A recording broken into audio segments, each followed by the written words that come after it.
Assalamualaikum warahmatullahi wabarakatuh. Perkenalkan, kami dari kelompok 5. Pada video kali ini akan membahas tentang sistem operasi. Adapun anggota dari kelompok kami, yang pertama ada Muhammad Syihab Al-Fajri dengan NIM 2362571. Yang kedua ada Rino Novianto dengan NIM 2362573. Yang ketiga ada Muhammad Syawal Bahmid dengan NIM 2362576. Dan yang terakhir ada Wafik Aziza dengan NIM 2362596. Nah, tanpa berlama-lama lagi, langsung saja kita masuk pada pembahasannya. Perkenalkan, nama saya Wafik Aziza dengan NIM 236250096. Baik, di sini saya akan menjelaskan bagian latar belakang pentingnya sistem operasi. Komputer terdiri dari berbagai komponen, perangkat keras seperti CPU, memori, dan perangkat input-output. Namun, seluruh komponen tersebut tidak dapat berfungsi secara optimal tanpa adanya sistem yang mengatur dan mengkoordinasikannya. Oleh karena itu, sistem operasi dibutuhkan sebagai pengendali utama agar komputer dapat bekerja secara teratur dan efisien. Lanjut, di sini ada peran sistem operasi dalam komputer. Sistem operasi atau OS berperan sebagai penghubung antara pengguna dengan perangkat keras komputer. Melalui sistem operasi, pengguna dapat menjalankan aplikasi, mengelola data, serta menggunakan perangkat keras dengan lebih mudah dan terstruktur. Adapun pengertian dari sistem operasi atau OS. Sistem operasi adalah perangkat lunak pada komputer yang berfungsi untuk mengelola seluruh data sistem seperti CPU, memori, penyimpanan, serta perangkat input-output, serta menyediakan layanan bagi pengguna dan aplikasi agar dapat berjalan dengan baik. Selanjutnya ada posisi sistem operasi dalam komputer. Sistem operasi berada di antara perangkat keras hardware dan aplikasi atau pengguna. Sistem operasi bertindak sebagai perantara yang menghubungkan aplikasi dengan perangkat keras, sehingga interaksi antara pengguna dengan komputer dapat berlangsung secara efisien dan aman. Oke, lanjut ke bagian tujuan sistem operasi. Yang pertama, efisiensi penggunaan sumber daya. Sistem operasi bertujuan untuk mengatur dan mengoptimalkan penggunaan sumber daya komputer seperti CPU, memori, dan perangkat penyimpanan agar dapat digunakan secara efektif oleh berbagai aplikasi yang berjalan. Dan kedua, tentang kemudahan penggunaan. Nah, sistem operasi menyediakan antarmuka yang memudahkan pengguna dalam mengoperasikan komputer, sehingga pengguna tidak perlu memahami cara kerja perangkat keras secara langsung. Selanjutnya ada keamanan dan stabilitas sistem. Nah, sistem operasi berperan dalam menjaga keamanan data serta kestabilan sistem dengan mengatur hak akses pengguna, mencegah kesalahan sistem, dan mengurangi risiko gangguan selama komputer digunakan. Nah, lanjut ke bagian fungsi sistem operasi. Yang pertama ada manajemen proses. Nah, sistem operasi mengatur proses yang sedang berjalan pada komputer, termasuk penjadwalan eksekusi program, pengelolaan multitasking, serta penghentian proses agar penggunaan CPU berjalan secara optimal. Lanjut ke poin kedua, yaitu manajemen memori. Nah, sistem operasi bertugas mengatur penggunaan memori utama atau RAM, menentukan alokasi memori untuk setiap program, serta memastikan tidak terjadi konflik penggunaan memori antar proses. Lanjut ke bagian manajemen perangkat input-output atau I/O.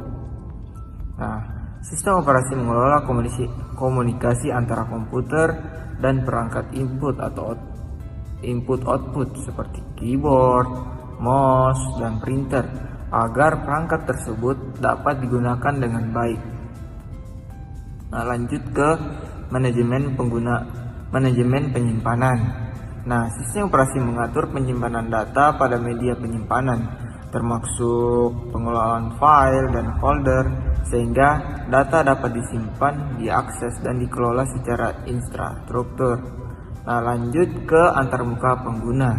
Nah, sistem operasi ini menyediakan antarmuka yang memungkinkan pengguna berinteraksi dengan komputer, baik melalui tampilan grafis atau GUI maupun perintah teks atau CLI. Nah, lanjut ke komponen utama sistem operasi.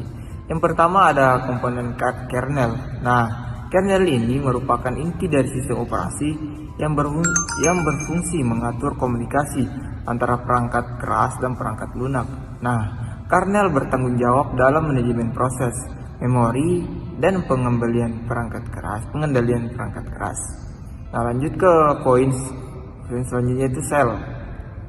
Nah, sel adalah bagian sistem operasi yang berfungsi sebagai antarmuka antara pengguna dan sistem. Melalui sel, pengguna dapat memberikan perintah kepada sistem operasi, baik melalui tampilan grafis maupun baris perintah. Nah, selanjutnya ada file system. Nah, file system ini berfungsi untuk mengatur cara menyimpan dan pengelolaan data pada media penyimpanan. Nah, komponen ini memungkinkan data disimpan dalam bentuk file dan folder sehingga mudah diakses dan dikelola. Dan yang terakhir itu device driver. Nah, device driver ini merupakan perangkat lunak yang berfungsi sebagai penghubung antar sistem operasi dan perangkat keras. Nah, driver ini memungkinkan sistem operasi mengenali dan mengendalikan perangkat keras yang terpasang. Di sini kita masuk pada jenis-jenis sistem operasi. Nah, yang pertama ada Batch Operating System. Batch Operating System adalah sistem operasi yang mengeksekusi sekumpulan pekerjaan secara berurutan tanpa interaksi langsung dengan pengguna. Sistem ini biasanya digunakan pada komputer generasi awal untuk memproses data dalam jumlah besar. Kemudian ada Time Sharing Operating System. Time Sharing Operating System memungkinkan beberapa pengguna atau proses menggunakan komputer secara bersamaan. Sistem operasi membagi waktu kerja CPU sehingga setiap proses dapat berjalan secara bergantian. Kemudian ada Distribute Operating System. Distribute Operating System merupakan sistem operasi yang mengelola beberapa komputer yang saling terhubung dan bekerja sebagai satu sistem terpadu. Sistem ini bertujuan meningkatkan kinerja dan keandalan sistem. Kemudian ada Network Operating System, yaitu sistem operasi yang dirancang untuk mengelola sumber daya dalam jaringan komputer. Sistem ini memungkinkan pengguna berbagi data, perangkat, dan layanan melalui jaringan. Kemudian ada Real-Time Operating System, yaitu sistem operasi yang mampu memproses data dan memberikan respon dalam waktu yang sangat cepat dan tepat. Sistem ini banyak digunakan pada sistem kendali, perangkat medis, dan sistem industri. Kemudian kita masuk pada sistem operasi yang umum digunakan. Nah, yang pertama ada Windows. Windows merupakan sistem operasi yang banyak digunakan pada komputer pribadi. Sistem operasi ini dikenal dengan antarmuka grafis yang mudah digunakan serta dukungan aplikasi yang luas. Kemudian ada Linux, yaitu sistem operasi berbasis open source yang banyak digunakan pada server dan komputer pengembang. Linux dikenal stabil, aman, dan fleksibel untuk berbagai kebutuhan. Kemudian ada macOS. macOS adalah sistem operasi yang dikembangkan oleh Apple dan digunakan pada perangkat Mac. Sistem operasi ini memiliki tampilan yang elegan serta integrasi yang baik dengan perangkat Apple lainnya. Kemudian ada Android. Android merupakan sistem operasi berbasis Linux yang digunakan pada perangkat mobile, seperti smartphone dan tablet. Android mendukung berbagai aplikasi dan digunakan secara luas di seluruh dunia. Kemudian ada iOS, yaitu sistem operasi mobile yang dikembangkan oleh Apple untuk perangkat iPhone dan iPad. Sistem operasi ini dikenal dengan tingkat keamanan yang tinggi dan performa yang stabil. Nah, kemudian kita masuk pada hubungan sistem operasi dengan hardware. Yang pertama itu hubungan sistem operasi dengan CPU. Sistem operasi mengatur penggunaan CPU dengan cara mengelola proses yang berjalan, menentukan urutan eksekusi program, serta membagi waktu pemrosesan agar kinerja komputer tetap optimal. Kemudian, hubungan sistem operasi dengan memori. Sistem operasi bertanggung jawab dalam mengatur alokasi dan penggunaan memori utama. Hal ini dilakukan agar setiap program mendapatkan ruang memori yang sesuai dan tidak saling mengganggu. Kemudian ada hubungan sistem operasi dengan perangkat input atau output.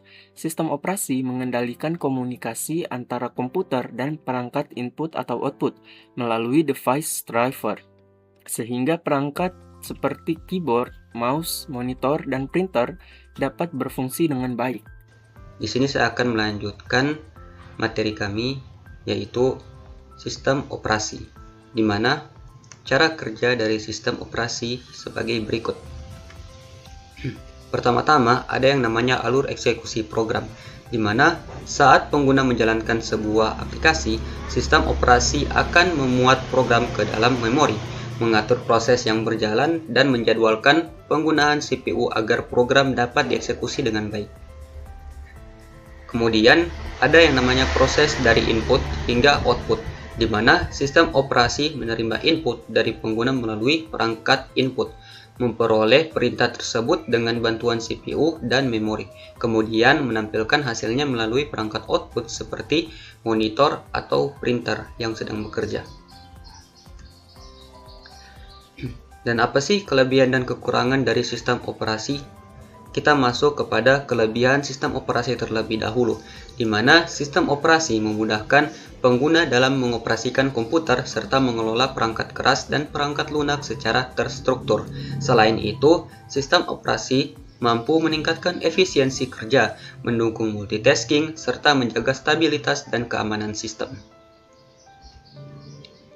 Namun, apa sih kekurangan atau keterbatasan dari sistem operasi, yang dimana sistem operasi memiliki keterbatasan seperti ketergantungan pada spesifikasi perangkat keras, kebutuhan sumber daya yang cukup besar, serta potensi gangguan keamanan apabila tidak dikelola atau diperbarui dengan baik.